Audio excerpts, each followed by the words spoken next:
Welcome, everyone, to our NCAA Social Series, episode number 26. I'm Andy Katz. Coming up on our show, I'll be joined by NCAA Senior Vice President in charge of men's basketball, Dan Gavitt, and then shortly thereafter, NCAA Vice President Lynn Holzman in charge of women's basketball, coming off the heels of the decision from the Division I Council that was issued on Wednesday, November 25th. That was their decision. That is the start of the men's and women's college basketball season. We will talk about the parameters of the seasons for both men and women. Now, this is going to be a discussion just on Division I, because for Division II, they have not decided yet what they're going to do with their respective seasons. And in Division III, they have allowed teams to start practicing on October 1st, but the majority of Division III schools have already said that they're not going to compete till January 1st at the earliest. So let's start off our conversation with Dan Gavitt. And now joining me as promised, Dan Gavitt, the Senior Vice President of the NCAA in charge of all things basketball. And Dan, let's dive deeper. We talked at length on Wednesday after the decision from the Division I Council, but let's just dive deeper onto that November 25th date. How did the Division I Council come to a consensus on starting the basketball season on November 25th? I think two things are really fundamental about the start of the season on November 25th, Andy. The first is availability of testing and the importance of testing student athletes to make sure that they are negative and safe before competition. We have hope and belief that from our medical advisory group, more available testing will be the scenario in late November. Antigen testing, point of care testing that is more affordable and more available, and thus we can test on a multiple time per week basis to make sure we get off to a safe and responsible start of the basketball season. The other is that by November 25th, 3/4 of Division I institutions will have either completed their fall semester in total, including exams, or at least move from in-person instruction to virtual instruction and online exams. So it creates a time period during which campuses will be far less populated, and it'll be much more of a controlled environment to get the season off to a successful start. All right, so a couple of things you just mentioned there. I'll get to testing here momentarily. The optics. We can never ignore the optics. How much did the council, and probably in council with presidents, want to wait to start a sport as major as basketball until, as you said, that most of the students are gone? We know football in some of these institutions will be going on during this time, but to really start competition until most of those students are off campus. Well, I think we saw that with the start of fall sports, that, a slight delay, making sure that all the testing protocols are in place and that, there was optimal time for student athletes to be prepared physically and mentally. I'll talk about that in a moment here. Was really important in this uncertain time we're in the time period that we've had, where student athletes have been away from campus for so long. In the fall now, we have students that have come back to campus across the country. And schools are trying to work through what the challenges are around that in this COVID-19 environment. So, delaying the start of basketball by 2 weeks and making sure that things are lined up and prepared is the responsible thing to do. And, I mentioned, making sure the student athletes are both ready physically and mentally. That was a pretty significant part of this package that I don't think has been recognized probably yet, but certainly coaches and student athletes do. And that is that starting on Monday, there'll be a ramp up of practice time going from 8 hours to 12 hours per week for 3 weeks of additional kind of conditioning and getting ready for the start of practice on October 14th. Athletic trainers and team physicians and coaches, told us over the course of the summer that in many cases their student athletes weren't able to be on campus since early March, or those that were maybe didn't have the kind of time to prepare physically and mentally for the start of the basketball season. So that's part of this is as well, just making sure that teams are prepared to start what we think and hope will be a very successful season. Well, and to that point, Dan, a school like UCLA, I've talked to Mick Cronin, they weren't able to be on campus at all So there are different parts of the country where some schools have allowed their teams, to practice voluntarily or mini workouts, and others just haven't even stepped on the court yet. So yes, this is obviously critical to at least get that first phase before team practice starts on October 14th, which I'll mention here in a moment. I want to go back to testing. Obviously we're hearing a lot of news about almost daily testing, this rapid testing, this point of care testing. With the news, the Big Ten football is coming back. That was a key indicator. The Pac-12 obviously has struck a deal with a company in San Diego to do that as well. The NCAA does not control that in the regular season, but how confident are you, from what you've heard through this council meeting as well, that it will be widely available, not just to some of these, few conferences when we get to Thanksgiving week? Well, I think basketball is fortunate, obviously, to be starting later anyways as a winter sport. We certainly have seen a lot of advancements in testing, as you noted. As I mentioned, it's really fundamental to getting basketball started successfully. And, so that is a big part of this.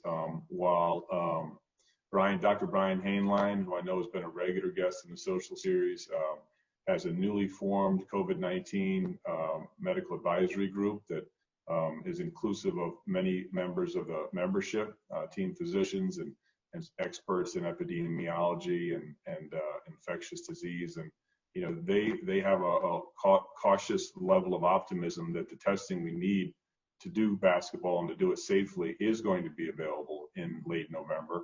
And again, that's very fundamental to making sure this happens. And it will be required, I believe, if not at least suggested, that multiple testing per week will be the protocol for basketball. So Dan, obviously that's great news. Now, one concern that I've heard is the contact tracing, because that could potentially decimate a team, even if nobody is positive. If one player was, a member of the sort of the staff, or the trainer or someone, not even a player, was positive, but everyone's around that person, you could end up with a 14-day period. How much was that discussed, that could be a major disruptor to getting the season going for certain schools? Well, yeah, that's also a significant factor the oversight committees took into consideration. That's just a reality, unfortunately, with the pandemic we're living through. And that is CDC guidelines. We know that kind of quarantining. And I think that there's a general understanding, acceptance that it's very likely that basketball seasons will be disrupted by the very thing you're talking about. It's hopeful that those disruptions will be few and minimal in nature, but it doesn't take much to have one positive test or one exposure, high-level exposure on campus or in a team to essentially, quarantine an entire team for upwards of 2 weeks, as you mentioned. And so that's one of the reasons why the oversight committees, with testing available, thought it was important to get the season started in late November around Thanksgiving. There were some that thought we should just wait and start the season in January.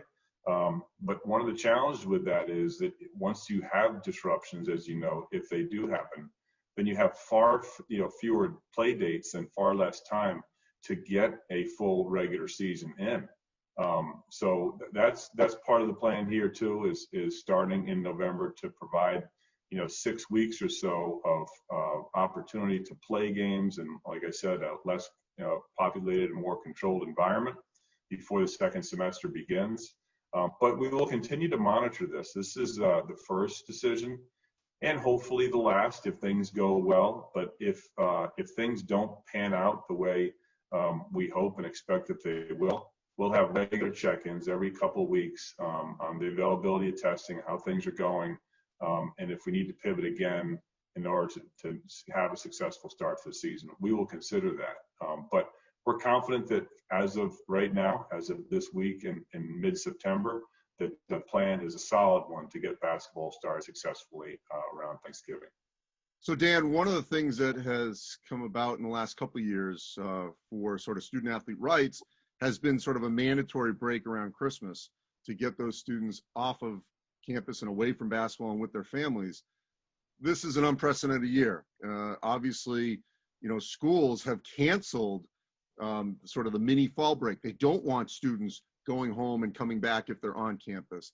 How much thought was put into that, where that could be a major disruption if players are allowed to leave and then come back and hope to restart when you could run the risk of having what we just talked about, a 14-day quarantine or someone being positive?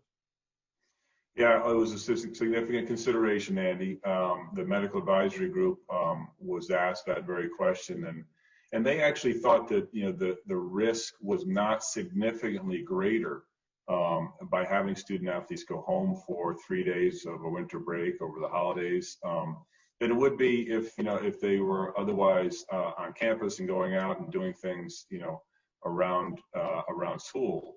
Of course, testing is still a big part of that. They'll have to be tested before they leave in order to be safe before they go home, and tested when they come back to make sure that they're safe, before practice and competition start again. But one of the things we did engage a lot with student athletes during this process. Thanks to Craig Robinson, the new executive director of the NABC, who has formed a player development coalition of student athletes to get their voice heard and get their reaction ideas of things that we're considering.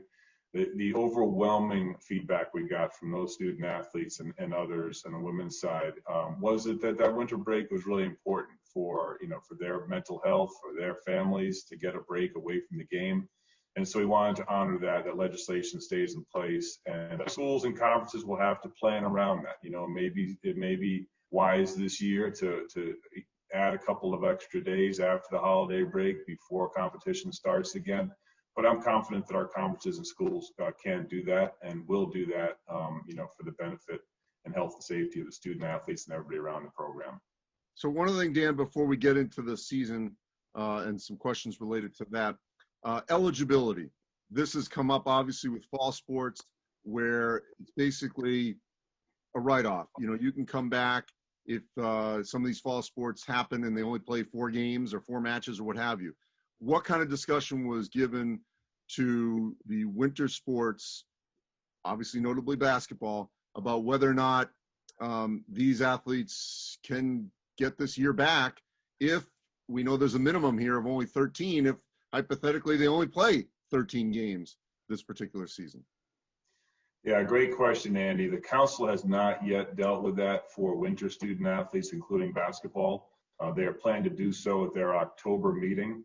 That timeline is still consistent with their discussion and consideration around those decisions for fall sports student athletes that happened in late August. So I think the goal of the council there is, to have those decisions made before the season were to start, probably in mid to late October, so the student athletes in basketball would know exactly what the situation was with eligibility and seasons of competition, so that they can make the best decision for them and for their families.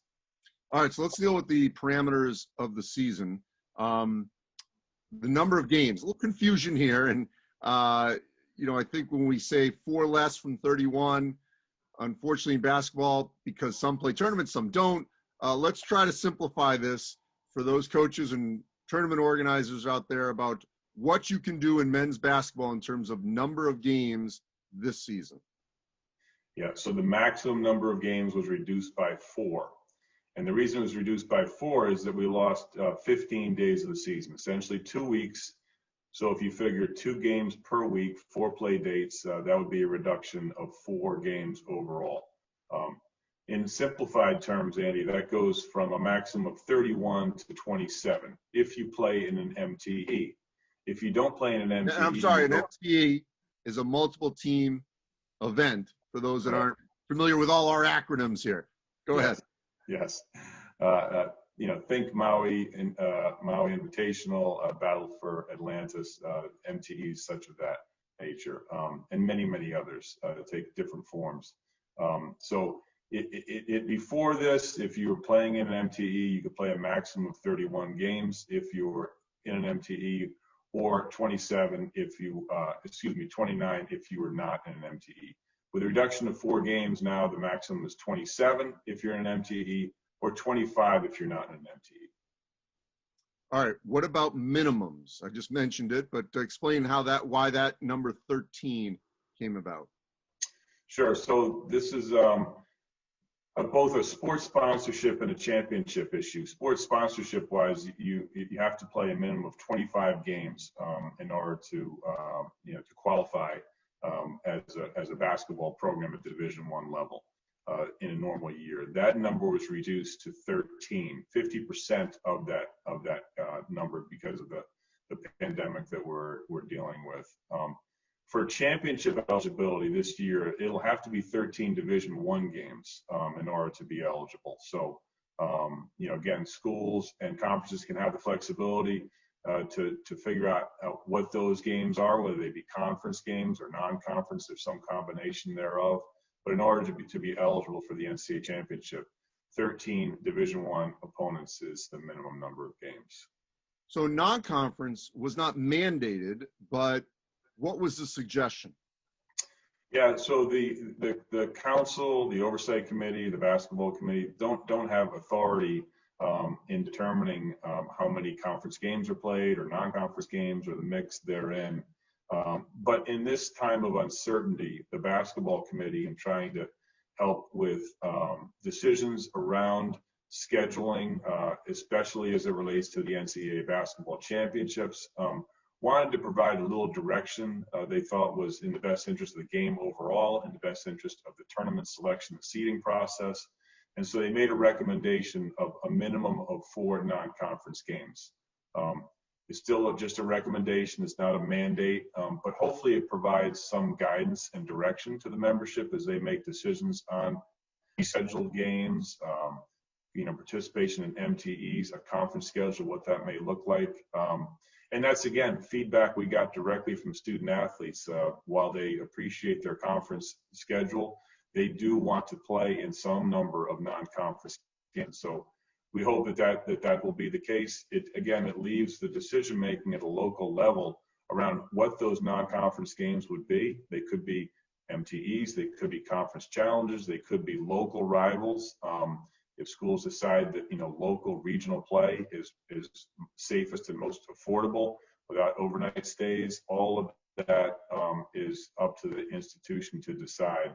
But hopefully it'll include a minimum of 4 non-conference games. All right, so here's what we know now, Dan. ESPN plans on holding all its events in Orlando some time frame between November 25th and Christmas. The Gazelle Group and the Hall of Fame are looking at doing all their events at the Mohegan Sun. Maui is looking at moving either to Indy or Asheville, Atlantis to likely South Dakota. So all these events are happening. What happens if you have an event between November 10th and November 25th, and you say, you know what, I can't find a date. I have this contract. I'd like to play my event between the 10th and the 25th. What's that process, and maybe even the chance that there could be a waiver and appeal granted to try to squeeze it in during those 15 days? Well, there's always a waiver process, Andy, for a competition that someone is interested in playing before the first permissible date. So that waiver process is in place for this year. But I have to say that the bar for approval of an event like that or an individual contest will be very high. The decision to move the season back 15 days is based on medical guidance and the health and safety of student athletes and coaches and teams. So the rationale around why a contest should be made before that date will be challenged to come up with a rationale for that. The oversight committees haven't yet developed exact parameters upon which they would consider, but they have talked basically and generally about the fact that they're not going to be very supportive of waivers to start the season earlier than November 25th. So Dan, this feels like we're going backwards in a way of like sort of old school. October 14th, it used to be the 15th for the start of practice. And it feels to me, and I'm curious if you agree here, that non-conference, then conference, and that there really won't be non-conference once conference starts because everyone's going to sort of have those similar testing protocols. How much do you think that's what will happen, that we'll have non-conference section, then conference toward the tournament? I think that's very likely, Andy, because of the time period we're talking about, from Thanksgiving until the start of the second semester in January. But I also think, and I think it's probably prudent that conferences consider playing some conference games during that time period as well. Maybe in a creative way where you bring together several conference opponents and play, a little round robin for, 3, 4, 5 days and get some games in that way before the holiday break. And you may see other conferences that really just focus on their conference schedule for a variety of reasons, health, finances, and get some conference games in that way also. So we'll see. I know that the council's action this week certainly created a lot of work for a lot of people around the game that need to reimagine what the schedule may look like. But I think also a lot of schools and conferences were very much waiting on the council decision, before those decisions were made on a local and conference level. Having some direction and as much certainty in an uncertain time as we can provide was very much one of the goals of the oversight committees and the council, was to provide some direction here in mid-September so those decisions can be made and scheduling can go forward. All right, so before we wrap up, the last topic, of course, is the postseason. It's what we do here and run the greatest tournament in the world. All right, so normally we would have the selection committee look at the net. We've had nitty-gritty sheets, all those kinds of things, comparing and contrasting. We don't know how many non-conference games these teams are going to play. What is the selection committee going to have to look at in terms of sort of its key indicators, and maybe back even to the eye test, as they get toward hopefully that normal period of selection and seeding in mid-March? Yeah, the committee's been talking about, both basketball committees, men's and women's, have been talking about that over the course of the entire summer and continue to kind of analyze that, the challenges around that, as you note, Andy. I think if there are, a minimum number of non-conference games played by each team, and there's enough of a mix and cross-pollination of those games, the compromise of the net and other analytics may not be as great as we feared. So we'll have to see if that comes to pass. Nevertheless, even with fewer non-conference games potentially, or an unequal number of games by schools and conferences, it's going to require a different way of looking at analyzing and evaluating teams. We've looked at what other metrics could be used. Certainly, as you mentioned, that qualitative analysis of watching games is going to be critical this year as one of the factors also. But at the end of the day, I think that, the committees will adjust as necessary. We're still, their charge will still be to select the 36 best teams as at-large teams by a variety of factors that they'll evaluate, and then seed the field 1 through 68 on the men's side and 1 through 64 on the women's side. And so we'll continue to monitor that and see what kind of adjustments need to be considered. Some of that will depend on how things get started here and how we get going. But I'm confident we've got two great committees, incredible leadership in Mitch Barnhart on the men's side and Nina King on the women's side, and I'm very confident they'll do a terrific job under challenging. Mitch Barnhart from Kentucky, Nina King from Duke. All right, last thing as it relates to the tournament. And first of all, we should remind everyone that conferences determine who, which team is their AQ, and if conference tournaments for this year go away or aren't had, each conference still can determine who their representative is by, which school wins their league or however they want to determine it. That's up to each league, and just want to remind everyone of that. All right, so the tournament. You and I have talked many times about contingencies, and obviously Mark Emmert has mentioned that, if we have to, we could bubble. All those things are still out there. But as we sit here in mid-September, what is still the plan in terms of the Final Four in Indy, April 3rd and 5, 68-team tournament with obviously, 8 sites down to 4 and then down to Indy? That's still the plan, Andy. That's still the preference, is to have the tournament as scheduled and with the format and field size and sites, as you mentioned. But, we certainly have not been, foolish about the challenges around the championship. We've been looking at contingency planning the entire summer. The basketball committee meets every 2 weeks. We'll continue to. We've got multiple contingencies that we have drawn up, and if necessitated, we'll activate those. But mid-September is not the time for that. We're still learning so much about other sports and other events, and we're having positive developments in terms of advancements in testing and some level of fans at events in the NFL, and so we'll see, and college football as well. But we are well prepared, I think, to adjust as necessary. But the preference still is to have the tournament the way we have it scheduled now. And what you have said before is if basketball is being played around the globe, we can do it as well. And we've seen, obviously, I'm just talking about the actual sport of playing the sport, bubble or no bubble. We've seen its success, obviously, down in Florida with the NBA and the WNBA. And obviously it's happened in other parts of the globe as well. The last thing, Dan, is unity, consensus.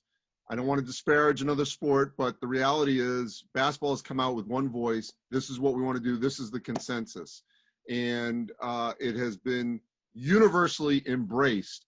So just if you can for a moment, just about the consensus, the unity from all stakeholders, NEBC that you just mentioned briefly, the players having a voice here. How did this all come together where there has been such consensus with this decision from the council to move forward and everyone's embracing, hey, we're going to have a season starting November 25th?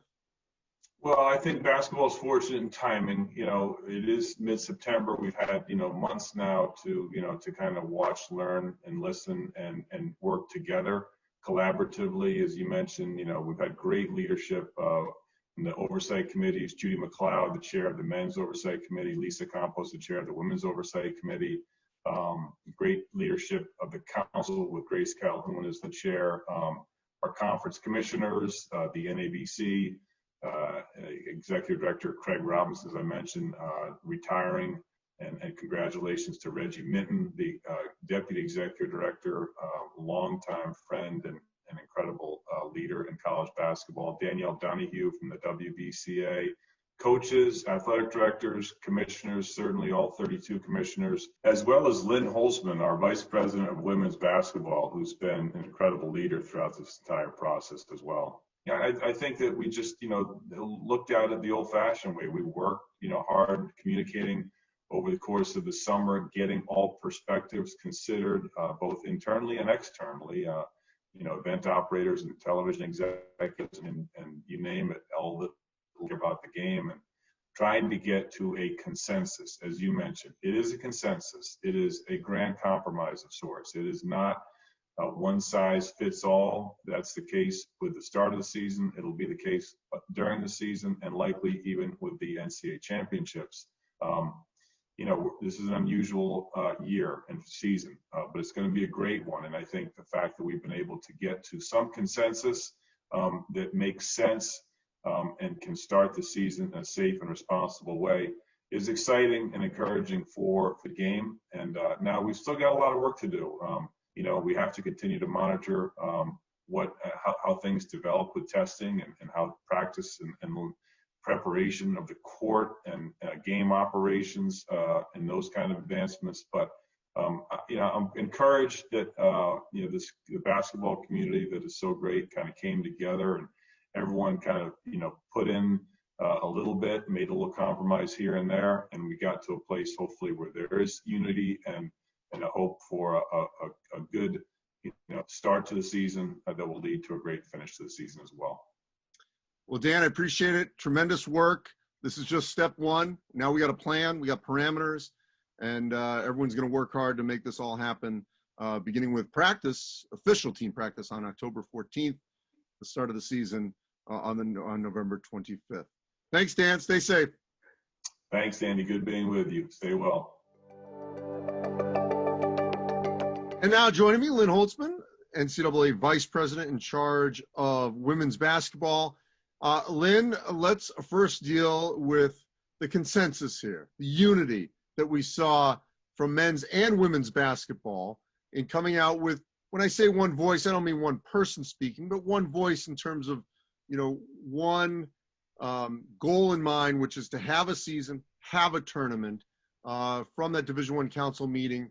How critical was it to hear that? I think absolutely critical. You know, early on when we started this examination, out of the gates, we started the two oversight committees, both the men's and women's basketball oversight committees, started working together and collaboratively on this issue. We recognized both internally and the leadership within those committees recognized how important it was for men's and women's basketball to be working along similar paths and then frankly coming together to determine what was best for collegiate basketball in Division I, and that's regardless of gender. So November 25th, from your vantage point, why did that date work for women's basketball to start its season? Well, it's a similar reasons as we have seen expressed even for men's basketball. When you look at over 3/4 of our institutions, the data shows that a majority of students will be off campus at that period of time, so therefore mitigating some of the risk associated with launching the season at that time. There's the anticipation that there'll be increased testing. So all those health and safety reasons are why, just for collegiate basketball, it's better to have that first competition date as November 25th, because this is about the overall health and safety of our men's and women's basketball student athletes. And so what went into the decisions about the maximum and the minimum number of games? Well, with the maximum number of contests, the reduction with 15 days essentially from the regular, normal November 10th first contest date and moving to the 25th essentially equates to about 2 games a week. And then as you know that you have less days available to actually play the season, the oversight committees felt that it was appropriate to move forward and just reduce the max number of contests. I think there was very solid logic behind that and the reasoning why they came to that conclusion. With the minimum number of contests and moving to it being 50% of what is normally the legislated requirement of a program in both men's and women's basketball, having to play at least 25 games, that put us to the 13 minimum contest requirements. And then for selection specifically, those 13 contests do have to be against active Division I institutions. So I know you don't control non-conference, but there's an encouragement to have non-conference. And we know there are a lot of third-party organizers, not as many women's basketball as there are in men, but there are certainly events, some that were before the 25th, obviously plenty that were Thanksgiving week and after. What have you heard from other women's coaches, network partners, about trying to ensure that there will be non-conference games before conference play? Well, one of the messages that came out of both the men's and women's basketball committees, our championship selection committees and selection committees, was to encourage institutions to try to make sure that they are playing non-conference games as they're able to. That allows for, if you will, cross-pollination and puts the committees in a better position to do their work relative to the selection, seeding, and bracketing. When the season shifts primarily for these health and safety reasons, it may put people in a predicament or having to adjust and adapt. But the reasons that the first competition date has been delayed are very solid in that manner. So the response, whether it's a multi-team event or just a non-conference game, and because we've been signaling, if you will, that these conversations have been taking place, I think throughout the basketball community, people have been, although waiting for the outcome, there was some anticipation that they were going to have to adapt and pivot. The quarantine aspect is the sort of the elephant in the room. We don't know how that's going to go, especially contact tracing. How critical was it to start at least in Thanksgiving, not push it to January, to allow to have that 6-week period, whether students are there or not, and they won't be, but to have more time to work with to ensure that we get this regular season in case there has to be disruptions? Well, one of the primary factors for both men's and women's basketball was to put ourselves in a position that we could successfully launch the season. And then as you look at the totality or the the length of the season relative to when the championships and selections would take place. It was still to provide as much as possible, a safe window of opportunity to get games in. As we have seen with some schools that are playing fall sports, and even through the conversations, I think there is an anticipation that there may very well be some disruptions with some of the programs for the reasons you noted, whether it's because of quarantines, it's confirmed COVID cases, the contact tracing and everything. So again, as you bring in the multiple issues of try to make sure we launch it successfully at a period of time of which we can lower some of the risk because there's less students on campus, but then still provide a pretty ample opportunity, a window of opportunity to get in as full of a season as possible. That's what the goals of the Oversight Committee were. How much are you hearing, any possibility, almost going back to the way it was decades ago or even in high school, where there could be the men and women traveling to a neutral site together, especially even within conference, to get games in, to cut costs, to ensure that these games are played in the same sort of health and safety manner, and maybe traveling in groups? Among the 32 conferences, I think all the conferences, as they work with their leadership, are trying to figure out the safest and the most effective and efficient way to do all of that. So there, I think, are a variety of approaches that people are exploring. There may be some conferences that typically over the course of a weekend as they do their schedule, they have to make sure because of facilities that how the men and women are opposite. So does this provide a different way to approach it in the sense, like you said, of going to a central location to play a group of schools within the conference or the non-conference, whatever the case may be? And then there's others, frankly, as the commissioners work with their leadership, that probably are just going to take more of a different kind of approach, where it's more about what's best for their women's basketball programs within that conference and then their men's programs. From the Women's Basketball Oversight Committee, how much movement was there, and I know the council is going to look at this in October, for potentially giving a free year in terms of eligibility? We've seen that with fall sports, where this is basically a free year, whether you play one game or 20 games, because it's going to be so disjointed of when those fall sports are playing. Where does that stand with the Women's Basketball Oversight Committee?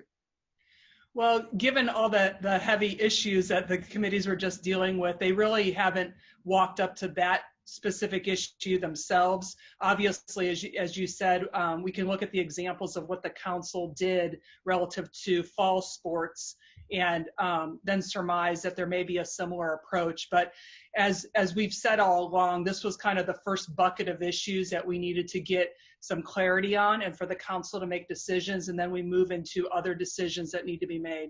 And frankly, to my comment also, is that how winter sports may be approached and their seasons of competition and how that may be determined by the council most likely isn't going to be just a basketball decision. It's going to be it's going to be looked at in a more holistic manner for winter sports overall. So I asked this of Dan, the Christmas break, which has been sort of built in recently as sort of almost mandated for student health, student athlete health, to allow them to get that break. They decide on the men's side not to give that up, even though you run the risk on the back end of maybe having to quarantine or deal with it on the back end if people are going around the country and coming back to that campus. What about on women's basketball? Well, again, that's an issue also where both men's and women's came out the same with a 3-day mandatory break in that holiday period. And that is specifically Autonomy 5 legislation. So that's also a consideration here, is that our Autonomy 5 institutions primarily are the ones that are subject to having to comply with that, while other schools have a chance to an opportunity to opt in if they so choose. That was a topic, though, that we did engage the medical advisory panel on to get their perspective. And the message that came out of that, frankly, from the medical professionals was that it was about managing risky behavior. And that could be regardless of whether a student athlete goes home or not, or stays on campus or whatever. The emphasis and the messaging that came out of that group when they reviewed this is that the foundational issue is that across the board, figure out how to manage risky behavior to mitigate risk. The tournament. We've talked about this before, you and me and Nina King. We fully expect it to happen. We're not even thinking of not happening. In terms of the dates and the site in San Antonio and all that, at this juncture, what is the plan to ensure that the tournament happens with the same amount of teams, at least at the same destination, let alone the lead up to it? As of today, we are planning and continue to plan to have our championship with the full field of 64 teams, and to have our women's Final Four in San Antonio and crown a national champion. As things continue to unfold here relative to the pandemic and with health and safety being a priority, if we have to pivot to make different decisions in order to ensure that health and safety, we will. But as of today, we are planning to have our women's Final Four in San Antonio and crown a national champion. All right, great to hear. And one last thing, Lynn, the optics, the visual of seeing the WNBA play and doing it successfully.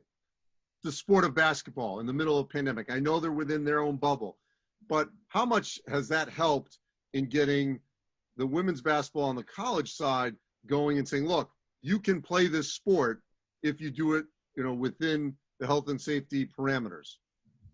And to your point, I think that was we were in a great position because both the WNBA and the NBA, seeing that they were able to play their season and what was learned from them moving into the bubble, and then as you consider moving and consider transferring that over to the collegiate space. I think frankly it's inspirational. It brought some positivity and optimism to our women's basketball community, where they can see that we can successfully do that. It takes us thinking different and taking a different approach in how we continue to work collaboratively and side by side with health officials and otherwise, but it is possible. So if anything, I think it helped with the optimism and also put us in a position to make a lot of the decisions that were just made by the council. Well, Lynn Holzman, we appreciate it. This is all great news as we head toward the tip-off on November 25th, and then on our way to crowning a men's and women's basketball champion in early April. Appreciate it. Thank you. Thank you. And a thank you to Dan Gavitt and Lynn Holzman. And as always, you can go to ncaa.org/social series, where all our episodes, all 26 now, are archived as we've been discussing all the issues related to the pandemic, social justice.